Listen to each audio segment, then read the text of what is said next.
Le Forum de l'Habitat et de l'Énergie était organisé samedi 7 octobre au Bois-Plage-en-Ré à l'initiative de l'association Réavenir. Cette journée a permis au public de rencontrer des professionnels pour s'informer et échanger sur les bonnes pratiques et les solutions pour maîtriser l'énergie de leur logement. Ce reportage que vous propose Île de Ré TV vous permettra, je l'espère, d'éveiller votre curiosité sur ce dossier et pourquoi pas d'initier des démarches qui vous permettront d'améliorer les performances énergétiques de votre habitation. Alors avant de découvrir ces professionnels, je vous propose d'amorcer ces thématiques en compagnie d'Étienne Vinceneux et de Brigitte Vaudel, membres de Réavenir, organisateurs de ce forum Rété. Le salon a réussi à se monter grâce à 6 personnes de Réavenir. Et donc nous avons d'une part conçu un forum avec donc la participation d'un certain nombre d'entreprises et d'autre part tout un volet de conférences sur la question de l'habitat et de l'énergie.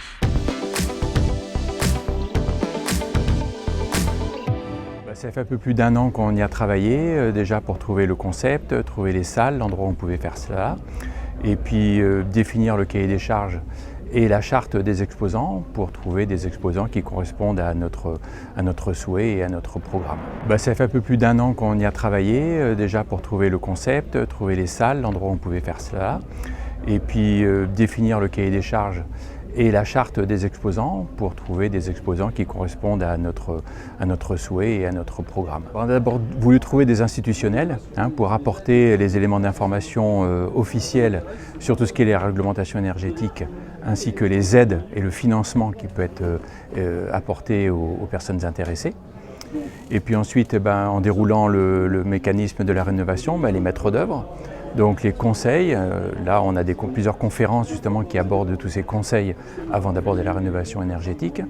Et puis ensuite en phase finale, les entreprises qui peuvent réaliser avec le plus possible des gens qui sont sur des mécanismes biosourcés, sur des produits biosourcés donc, et puis sur des produits renouvelables, puisqu'à chaque fois on va essayer de sortir de se décarboner au maximum la construction, donc trouver des produits qui sortent de l'ordinaire et qui fonctionnent très très bien en rénovation.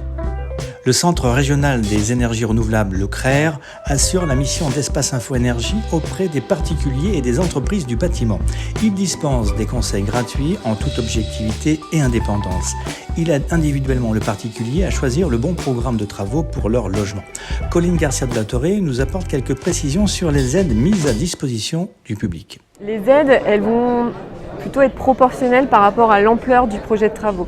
Ce qui va être vraiment très bien aidé, c'est les projets de rénovation globale et performante, puisque plus on fait d'économie d'énergie, plus on va avoir d'aide financière. C'est sûr que si on fait en poste par poste, déjà c'est pas très conseillé par rapport à la maison parce qu'on peut faire les choses un petit peu à l'envers, comme par exemple changer le système de chauffage avant d'isoler les murs ou d'isoler la toiture.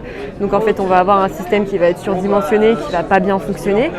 Donc il vaut mieux tout réfléchir de manière globale, soit faire par étapes mais dans le bon ordre. Et c'est là aussi où on intervient en tant que conseiller pour justement aider les personnes à faire les bons choix. Il faut encore plus communiquer justement sur ce service public qui existe parce que tout le monde n'est pas forcément au courant. Et c'est sûr qu'avec les réglementations qui se durcissent pour les bailleurs notamment et aussi dans les cas de revente avec tous les audits et tout ce qui est en train de se développer pour avoir des logements qui soient de moins en moins énergivores, ça risque d'être un sujet de plus en plus à l'ordre du jour, quoi. La société Experen facilite votre quotidien en gérant l'ensemble du projet depuis la réalisation d'un audit jusqu'au financement d'une solution plus économique et plus respectueuse de l'environnement, comme le souligne Thibaut Mossaig, président-directeur général d'Experen.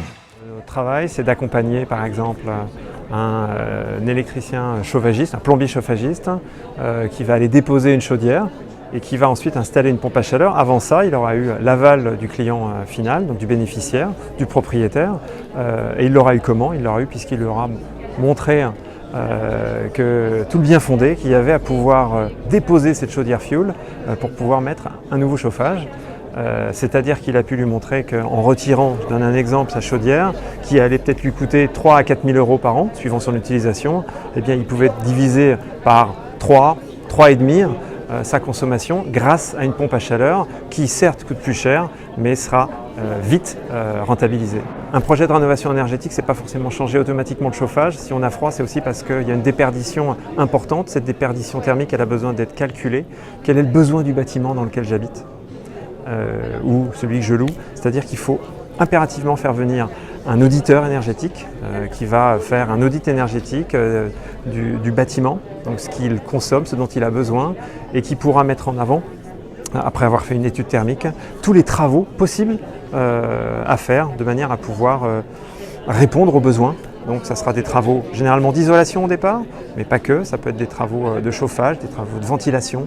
L'État fait tout pour pousser en aidant, en finançant avec des aides, C2E, MaPrimeRénov', et puis des aides aussi de déduction fiscale, notamment pour les entreprises. 2050 est une date que tout le monde entend, puisque l'État veut décarboner au maximum, aide énormément ou met la pression sur les propriétaires tertiaires, grâce ou par l'intermédiaire du décret tertiaire, ce qui implique une révolution, en tout cas une marche en avant, qui ne peut se faire qu'avec des outils de financement. Il y a beaucoup de ménages dont la part des dépenses énergétiques dépasse les 10% de leurs revenus, ce qui est énorme. Et donc ces ménages-là, c'est difficile de pouvoir les aider et l'État essaie de le faire de manière à baisser la consommation.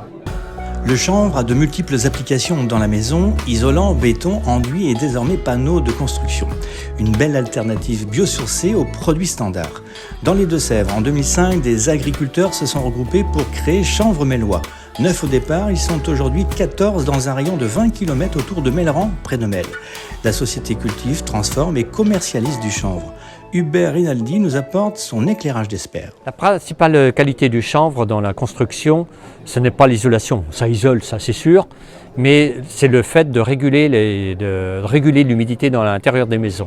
Je prends toujours l'exemple, moi, à 10 degrés vers chez nous, dans le Poitou-Charentes, à 10 degrés à l'automne, si on ne chauffe pas avec l'humidité, on a froid. Vous allez en montagne en plein hiver à moins 10, on a moins froid que chez nous. Quelle est la différence? C'est l'hydrométrie tout simplement.